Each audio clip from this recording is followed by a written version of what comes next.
There comes a moment in every life when the mirror stops being polite. It stops nodding quietly. It stops indulging the stories we tell ourselves about why we allow people to cross boundaries that should have been defended long ago. At some point, the mirror begins to speak, and what it says is simple. Stop letting them take advantage of you. For years, many of us move through the world believing that endurance is a virtue. We tell ourselves that patience is strength, that self-sacrifice is noble. Yet as Carl Jung warned, the greatest tragedy is not the darkness inflicted upon us by others. It is the darkness we accept because we refuse to confront it. Jung said, "The most terrifying thing is to accept oneself completely. Accepting yourself means you stop allowing people to treat you as less than you are. Think of every moment you silenced your own needs because someone else decided theirs were more urgent. Picture the times you carried weight that was never yours to lift. We call it compassion, we call it loyalty, but often it is the behavioral loop that psychologists describe as learned accommodation. We adapt and adapt until we vanish from our own story. The world begins to assume our yes is permanent. Our boundaries become suggestions instead of rules.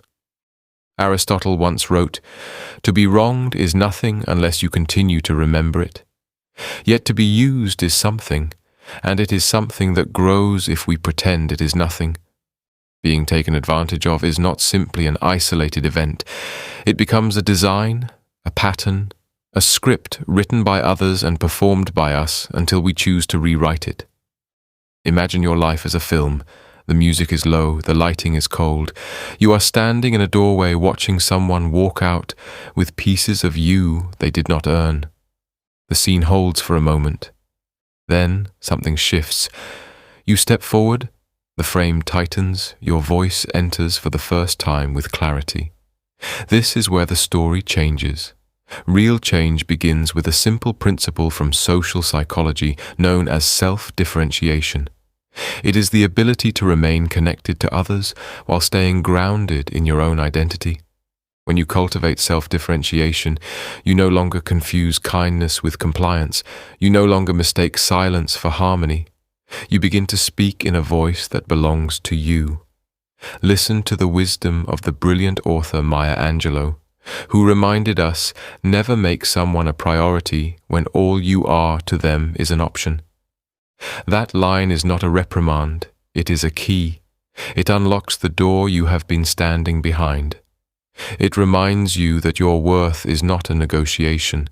And consider the words of Marcus Aurelius, who wrote, "You have power over your mind, not outside events." Realize this, and you will find strength.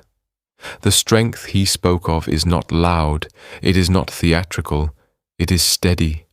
It is the quiet decision to stop shrinking so others can expand.